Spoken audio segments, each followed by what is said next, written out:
I don't know about you guys, but waking up and seeing Chris Paul's Instagram story of, I've been notified that I am being sent home with a peace sign. Wow. Yeah, I'm still waiting for more information to come out. So I think as more information comes out, I think that will help landscape my opinion. What the hell was CP3 doing? You get sent home at 3 o'clock in the morning? What the hell were you doing in that locker room? Because it wasn't just because of that event, that situation that happened. It was stuff that kept building up throughout the course of the season. He was doing stuff behind T. Lue's back. At 2:40 in the morning, Chris Paul's legendary run with the Clippers ended, and the way it happened was downright cold. He found out through a 7-word Instagram post that he had to write himself. It read, "Just found out I'm being sent home, peace sign." Over the last few hours, reports have come down that Chris Paul was not even on speaking terms with head coach Ty Lue. We don't know what role Tyronn Lue has played in all of this. If Tyronn Lue has played a role in Chris Paul being sent home, I'm going to criticize him too. And I love Ty Lue. But let me be very, very clear. Chris Paul does not deserve that. Imagine that. A future Hall of Famer learning his fate in the middle of the night while stuck at an airport. 12 All-Star selections, over 12,500 assists, and one of the smartest point guards the game has ever seen. Yet the man who built the Clippers' modern identity was told it was over like a random bench warmer. That's wild. And what Kendrick Perkins later revealed about what CP3 was allegedly doing behind Ty Lue's back. Oh, it explains everything. And trust me, it's messy. He was doing stuff behind T. Lue's back. Going to players, whispering, saying things, and causing turmoil when the team is already struggling and going through a lot. The last thing you need is a guy that you brought in to be an extension of the coach, to be a positive voice in the locker room, to be a negative voice in the locker room. And that's what I'm getting from it. Because it's hard as hell. And people say, oh yeah, I sit at the bench and collect a vet minimum for 3 years and be a mentor. You have to applaud people like Udonis Haslem. Because that's not an easy task, right? That's not an easy task, especially when things are not going well for you. So when I think about him being sent home, and I think about me knowing Ty Lue, my feelings still remain the same about Lawrence Frank. They should have been, his ass he need to be gone, okay? He needs to be gone. My feelings don't change about him. But what I will say, I've been reading, I've been listening, and it's a lot of people that have been commenting, a lot of text messages I've been receiving that's saying, hey, Pert, stop it now. CP3 ain't no saint. And these were people that actually shared a locker room with CP3. I'm going to give you an example. They're on the road. They're playing the game. They up by double digits. Okay, a team comes back. I believe it was Memphis. It might have been Dallas. Memphis or Dallas game. Coach Van Gundy calls the defensive scheme to one of the young guys and tell them, hey, we're going to do this. They break out of the timeout.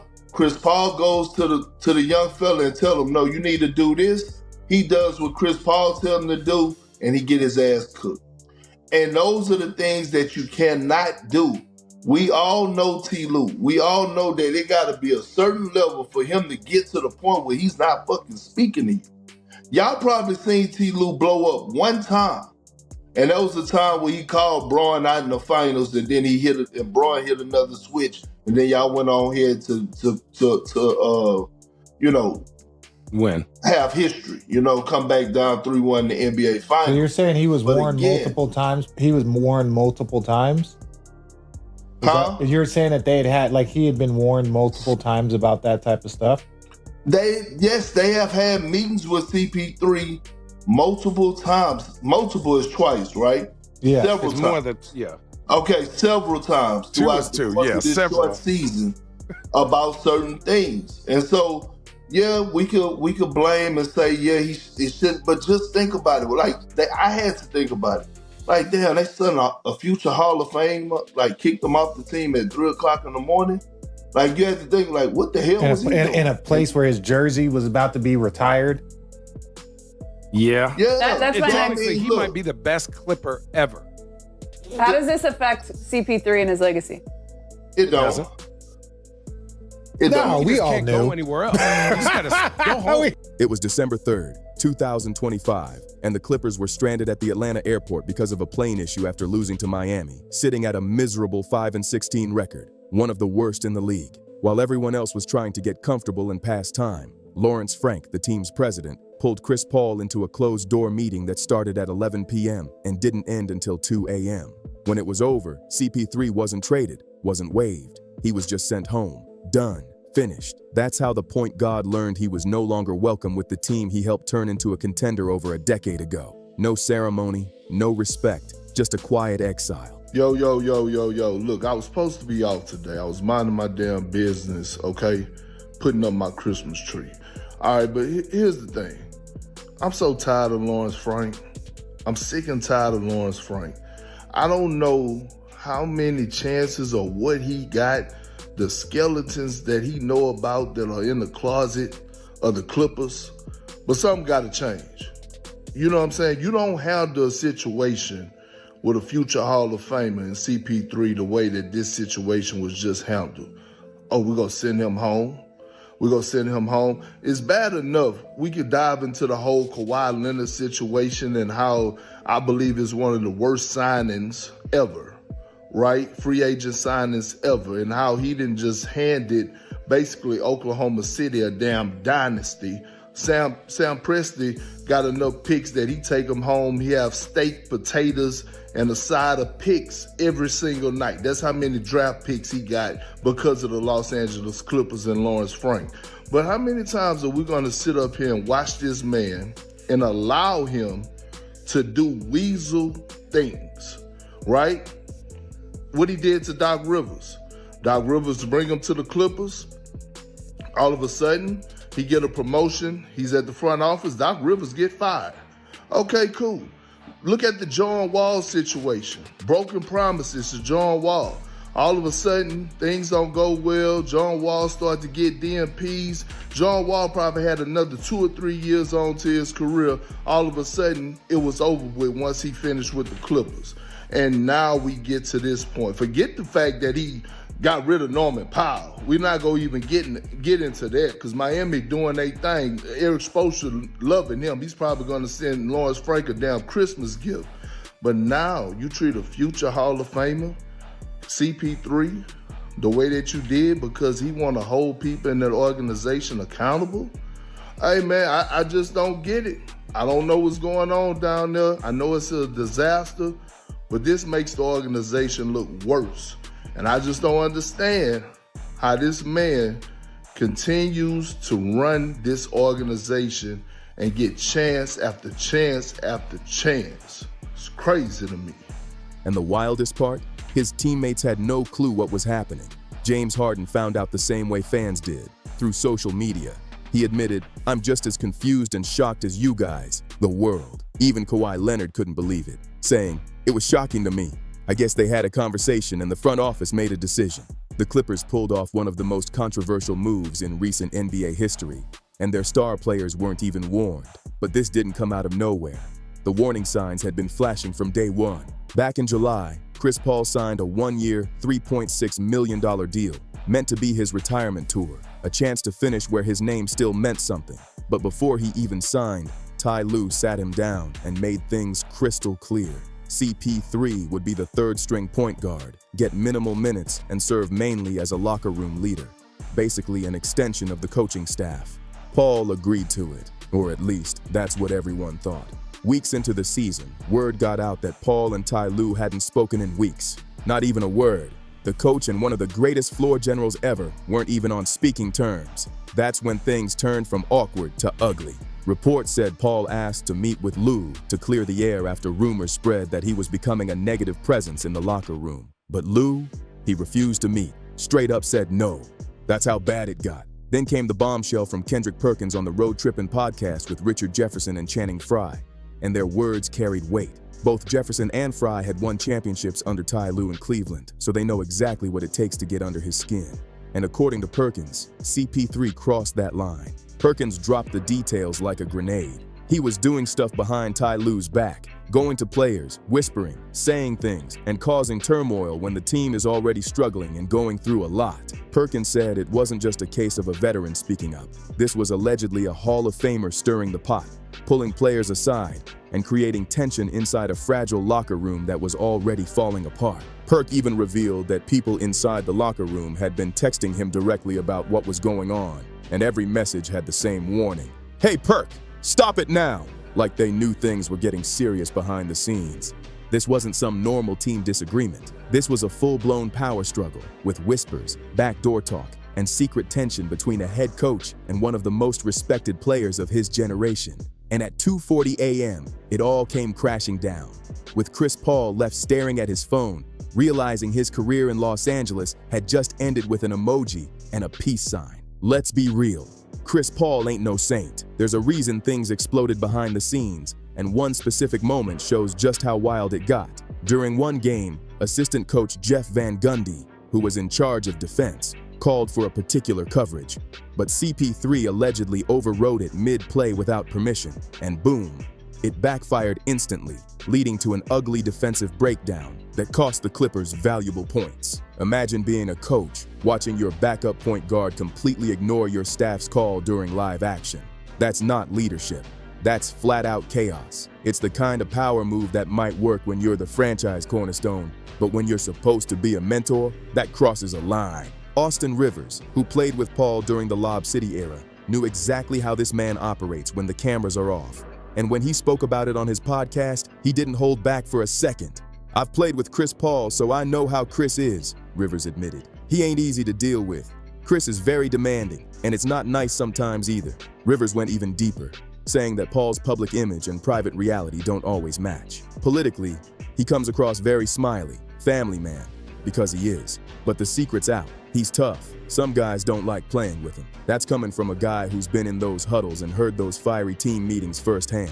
Then Richard Jefferson jumped into the mix during the same conversation and peeled back another layer of CP3's personality. He said Paul has this need to always be the smartest person in the room. Jefferson explained it perfectly. Chris Paul isn't the type to say, "Jeff Van Gundy is right," or "Ty Lue is right." From everything I've heard from players who've been with him, Chris Paul needs to be the smartest guy in the room. And if he's not, he'll argue you down. And honestly, that tracks. For nearly 2 decades, CP3 ran teams as a coach on the floor, the guy with total control of every possession. So telling someone like that to suddenly take a back seat, sit quiet, and defer, that's like asking a lion to meow. It clashes with everything that made him great in the first place. Then came DeMarcus Cousins, who dropped a darker twist on this whole saga. Cousins had his own rocky stint with the Clippers in 2021, so when he spoke up, he did it from experience. And what he said should worry every veteran player in the NBA. "I'm really disappointed with Ty Lue and how he handled this," Cousins said on Run It Back. "You see it becoming a pattern. I experienced it. I saw him do it to Rajon Rondo the same year we were there. Now you're doing it to Chris Paul.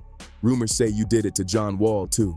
It's becoming a pattern in how he deals with players." Cousins didn't stop there. He called out the biggest contradiction of all. "If you brand yourself as a player's coach, you're not showing those tendencies with these patterns that keep happening," he said. Basically, Ty Lue preaches loyalty and connection, but according to some veterans, he doesn't always practice it. Then Lou Williams added fuel to the fire with another revelation. He said Paul wasn't just calling out teammates, he was holding coaches and the front office accountable too. That's when things really went off the rails. Lou explained that CP3's criticism reached upstairs, from the locker room all the way to management. And that's what the team couldn't handle. That was the final straw. Chris Paul wasn't just challenging players to step up. He was checking everyone, from the guys on the floor to the suits making the decisions. And instead of respecting that, they sent him home like a rookie who crossed the wrong line.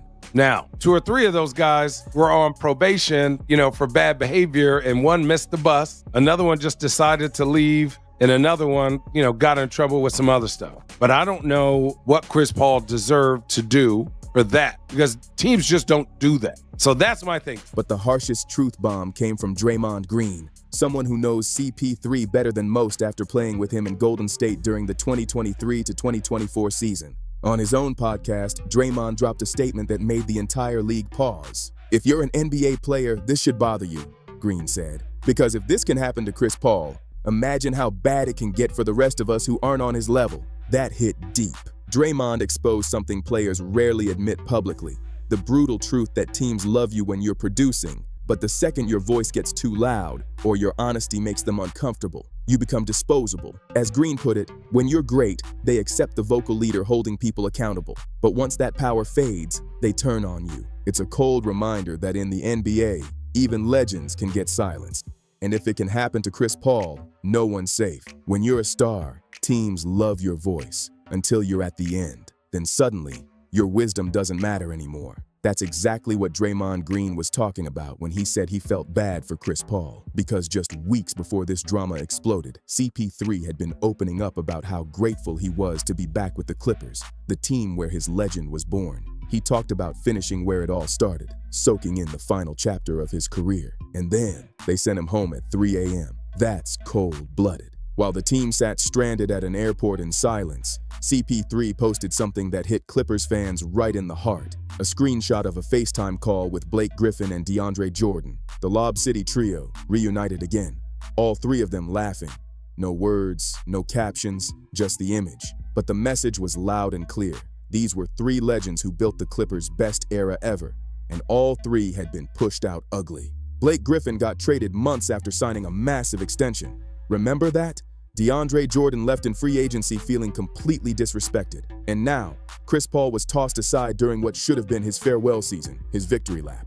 That photo wasn't nostalgia. It was a silent protest. Blake later spoke on Prime Video's broadcast, and you could hear the frustration in his voice. "I'm disappointed for Chris Paul, but I'm disappointed in the Clippers organization," Griffin said. "Chris came to the Clippers when DeAndre and I were just first and second year guys. He brought a winning culture. He taught us how to operate in the NBA, how to take it seriously, how to take your body seriously. No detail was too small."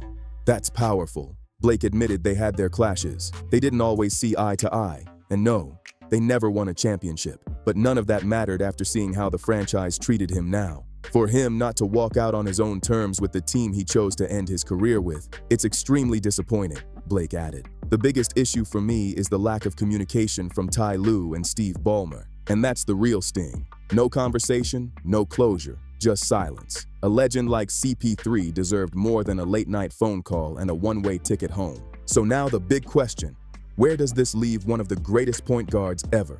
Let's talk facts. The numbers are insane. 12 All-Star selections, 11 All-NBA teams, and over 12,500 assists, second only to John Stockton in NBA history.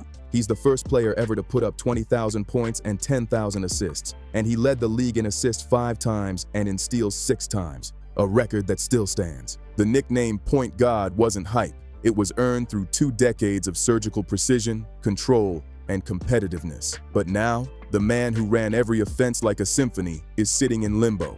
Technically still under contract, but treated like he's invisible. The earliest he can be traded is December 15th, and the Clippers haven't waived him. But according to reports, CP3 absolutely refuses to go out like this. He's not retiring mid-season. No chance. Teams like the Lakers have already been mentioned thanks to his friendship with LeBron James, and the Warriors could be a dark horse since he played there last season. Still, salary caps and roster limits make things tricky, leaving his next move up in the air. Some insiders think Paul might just slide straight into media work, a studio gig, maybe breaking down games instead of playing in them.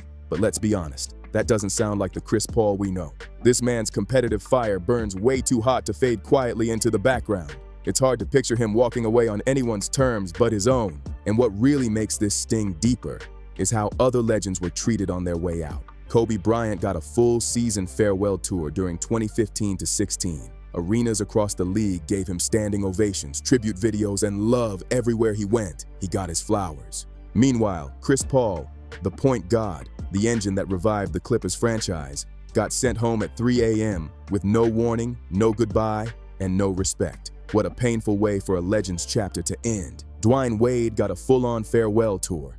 Every arena he stepped in showed love, gave tributes, and honored his legacy. Even Dirk Nowitzki got that same respect. Fans and players everywhere celebrated him for an entire season. But Chris Paul, he got a 2:40 a.m. Instagram post announcing he'd been sent home from the franchise he helped put on the map. That's not closure.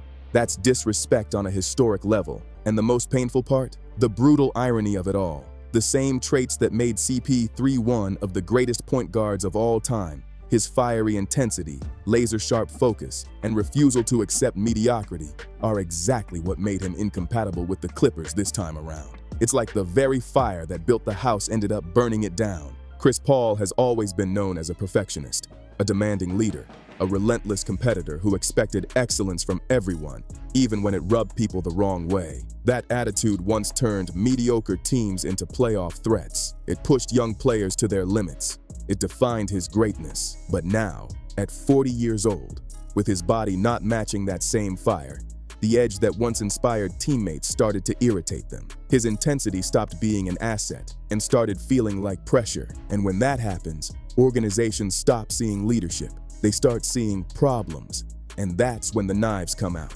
Whatever went down behind closed doors, whether it was the locker room politics, his constant challenges to coaches, or just the friction of ego meeting age, one truth stands tall: Chris Paul deserved better. No matter what mistakes were made, no legend of his caliber should find out he's done through a middle-of-the-night conversation while stranded at an airport. A 12-time All-Star, a future Hall of Famer, and one of the greatest floor generals ever. And his exit got summed up with a peace sign emoji at 2:40 a.m. That's embarrassing for the organization and painful for the fans. Let's not forget, this man delivered over 12,500 assists across a 20-year career, led teams to conference finals, and made even losing franchises believe they could win. That kind of resume should end with a ceremony, not a phone call in the dark. The Clippers' handling of this saga isn't just bad PR. It's one of the most shameful chapters in franchise history. It exposes something every NBA player should be thinking about right now. If they can do this to Chris Paul,